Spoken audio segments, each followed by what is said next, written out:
podcast Book Review Semara Bulan Bahasa SMA Negeri 5 Bagan Sinembah. Aku Aurel. Kali ini aku gak sendirian nih. Aku ditemani dua temanku yang juga pecinta buku, yaitu Kayla. Hai. Dan Melia. Hai. Halo semuanya, senang banget nih akhirnya bisa ngobrol bareng lagi ya di acara Semarak Bulan Bahasa SMA Negeri 5 yang sangat seru dan penuh makna. Iya benar banget, apalagi kali ini kita bertiga akan bahas novel yang berjudul Janji. Jadi jangan kemana-mana ya, dengerin cerita kami sampai akhir. Check it out! Sobat ceritanya, kita kenalan dulu nih sama bukunya. Di antara kalian berdua, siapa yang bisa jelasin tentang buku tersebut? Aku aja yang jelasin. Oke. Buku ini yang akan kita review adalah buku yang berjudul tentang janji, dituliskan oleh penulis terkenal di Indonesia loh. Kalian tahu nggak siapa? Siapa itu? Terelie, masa nggak tahu sih? Terelie ya? Oh, tahu. Tahu kan? Penulisnya terkenal banget, sudah menghidupkan 50 buku lebih. Keren banget kan? Wow. Keren. Juga penulis ini sudah menulis dari 2005, sudah sangat lama. Dan juga buku ini diterbitkan pada tanggal 28 Juli 2021, diterbitkan oleh Sabah Game Nusantara. Dan halamannya sekitar 486 halaman. Tidak terlalu panjang kan? Masa bagi kita semua. Ada seperti aja kan?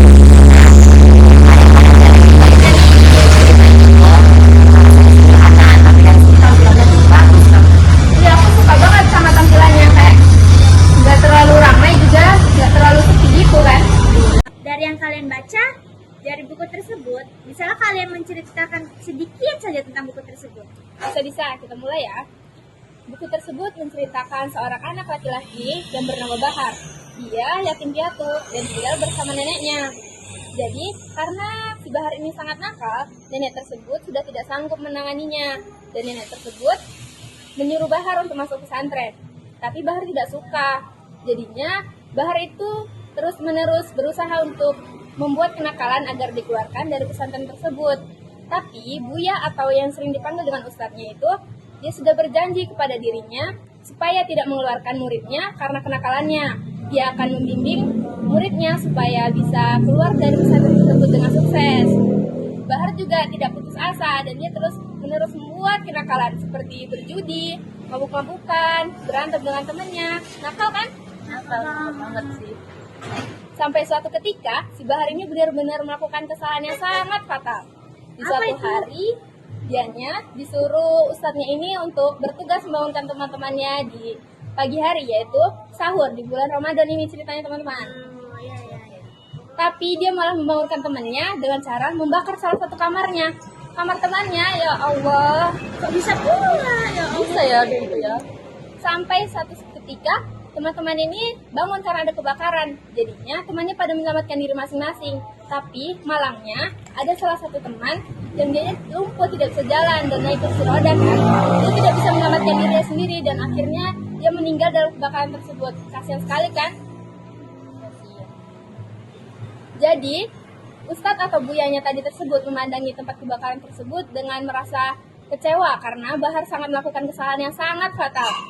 Tapi Bahar malah senang dan mendatangi ustadz tersebut dan bilang, "Ustadz, apakah kali ini kamu mengeluarkanku? Memang sangat nakal si Bahar ini kan?" Bisa-bisanya dia ngomong kayak gitu.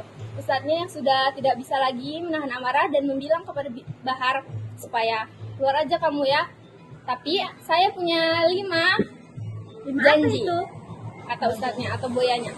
Kamu harus menepati janji ini agar aku keluarkan. Kamu tadi ada 5 janji ya? Iya, bener banget.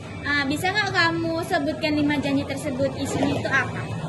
Aku kurang tahu kalau di luar kepala gini. Boleh nggak aku lihat HP? Boleh?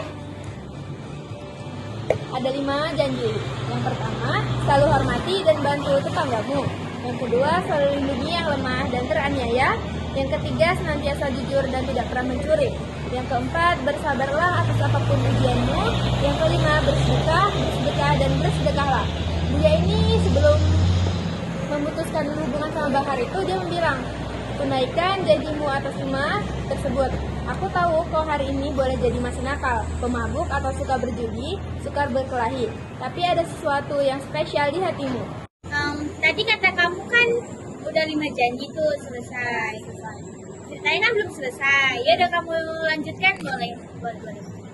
Karena janji yang dibuat oleh buyanya tersebut, dia dari keluar pesantren itu selalu mengikuti janji dari buyanya, sampai dia akhirnya sukses dan menjadi orang yang dikenal sangat baik dan tidak ada masalah buruk di hidupnya.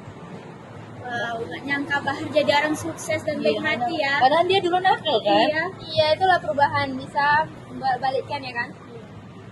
Uniknya dari buku ini tuh, kan tadi membahas tentang Bahar kan. Ini Iya. tuh bukan Bahar sendiri yang menceritakan tentang dirinya, Jadi siapa? tapi murid dari anak dari Buya tersebut, yaitu 40 tahun ke depannya. Yaitu 3 anak bandel ini dikasih hukuman oleh buyanya supaya mencari kisah tentang Bahar, karena kisahnya patut dicontoh karena perubahan yang sangat drastis. Keren kan? Oh, berarti kayak bisa jadi motivasi untuk anak bertiga tersebut ya. Iya, hukuman yang membuat mereka termotivasi dari cerita Bahar tersebut. Keren kan? Keren banget. Berarti kisah ini diangkat dari beberapa tahun yang lalu gitu. Iya, benar. Kelebihan dan kekurangannya nih. Siapa yang bisa jelasin tentang kelebihan buku tersebut? Aku. Oke, Kaila bisa jelasin? Kalau menurut aku kelebihannya itu tokoh-tokohnya sih menarik ya kan. Terus cerita-ceritanya yang nggak berbelit, bahasanya juga kan sederhana tadi kan. Terus kalau untuk kekurangan mungkin plotnya yang lambat ya. Iya. Nggak cocok untuk pembaca yang mungkin lebih cepat gitu alurnya. Oh, oke.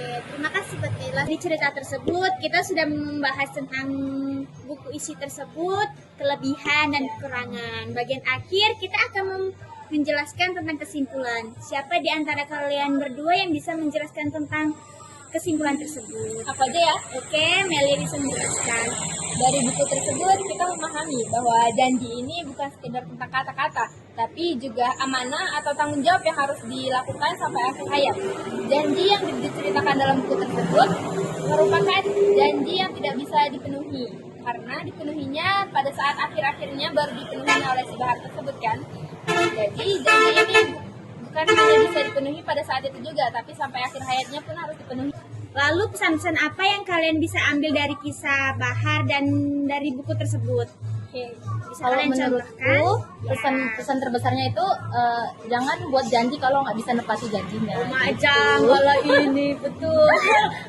betul. Ya, Melia? karena janji itu cerminan dari bertanggung jawaban seseorang terhadap omongannya sendiri kan. Janji itu bukan hanya sekedar antara 2 orang ataupun lebih, tapi juga dengan diri sendiri. Seperti aku besok mau bangun pagi deh, rupanya nggak bangun pagi, itu salah satu tidak menepati janjinya kan. Lingkar banget. Tapi sering sih terjadi, apalagi Iya. sama kita. Iya. Contohnya Melia ini ya Allah. Astagfirullah. Lalu tiket ya Allah. Macam Nggak boleh gitu ya, walaupun sekecil apapun janji itu harus kita tepati. Jadi jangan sembarang berjanji ya teman-teman. Oke. Mengakhiri podcast ini, kami ada kata-kata nih. Apa tuh? Oke. Janji bukan hanya diucapkan lewat kata, tetapi dibuktikan lewat perbuatan. Oh my god, cun.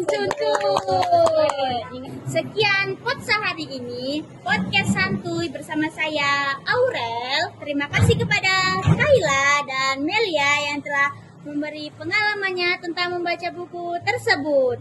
Wassalamualaikum warahmatullahi wabarakatuh.